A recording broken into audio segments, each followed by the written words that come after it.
हमारे व्यस्त जीवन में ईश्वर की आवाज़।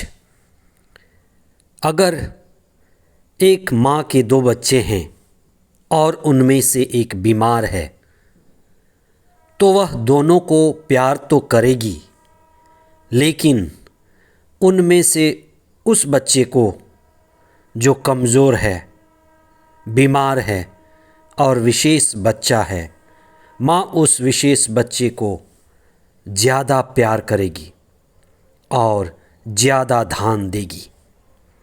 धर्मशास्त्र के द्वारा ईश्वर एक माँ की तरह उनका विशेष ख्याल रखना सिखाता है जो किसी कारणवश दरिद्र हैं, दीन हैं, आर्थिक, सामाजिक या बाहरी रूप में पिछड़े हैं। वास्तव में जो व्यक्ति चेतनशील है, आध्यात्म है, वह इस बात को समझता है और वह स्वयं को आत्मा में और दूसरों को सहयोग और सहायता देकर उनको ऊपर उठाता है। लोग जो आध्यात्मिक मार्ग पर चलते हैं, दूसरों में ईश्वर का चेहरा देखते हैं। सच्ची धार्मिकता भी वही है जो स्वयं को दूसरों में देखते हैं और दूसरों के प्रति एक जिम्मेदारी और एक कर्तव्य भाव रखते हैं कि दूसरों को भी हमें ऊपर उठाना है, दूसरों की सहायता करनी है। उनके प्रति हमारे हृदय में एक सहानुभूति का भाव जो वास्तव में आध्यात्म का रूप है। हम दूसरों की सहायता कर सकें, दूसरों की मदद करें, ये धर्म है। ईसा स्वयं पापियों का स्वागत करते थे और उनके साथ खाते पीते थे।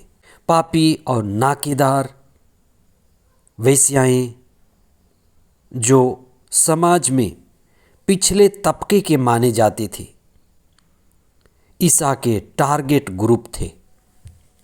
31वां सामान्य सप्ताह 6 नवंबर 2023 सोमवार।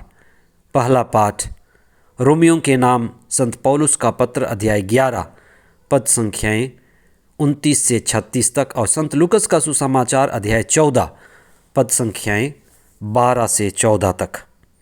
आज का सुसमाचार एक ऐसी संस्कृति जो शादी ब्याह में देखी जाती है, भोज में देखी जाती है, पार्टियों में देखी जाती है, ईसा इसकी निंदा करते हैं। जहाँ खाते पीते लोग आते हैं, थोड़े खाते हैं और ज़्यादा खाना फेंक कर चले जाते हैं। या हम उन पार्टियों में उनको बुलाते हैं जो बड़े धनी हैं, खाते पीते हैं। हम खाए हुए लोगों को और खिलाने की कोशिश करते, पिए हुए लोगों को और पिलाने की कोशिश करते हैं। जिनका पेट भरा है, जिनका मन भरा है, जिनकी ज़रूरत नहीं है, उनको जन्मदिन की, सालगिरह की पार्टियां देते हैं, उपहार देते हैं। जिनका हाथ भरा है, हाथ खाली नहीं है, उसको फिर से भरते हैं। आज आप नज़र लगाएं, देखें, जिन पार्टियों में आप जाते हैं, जिन जगहों पर जाते हैं, जिन घरों में जाते हैं, जो आपके मित्र हैं, ऐसे ही हैं। बहुत बार हमें इस पर चिंतन करने की ज़रूरत है। धर्मशास्त्र के द्वारा दिव्य वचन कहता है, अपने धन का, अपने संपत्ति का, अपने साधन का, अपने संसाधन का, सुविधाओं का सही उपयोग करें और उनके लिए भी उपयोग करें जो गरीब हैं, जिनको सहायता की ज़रूरत है, और दूसरों के उत्थान के लिए करें।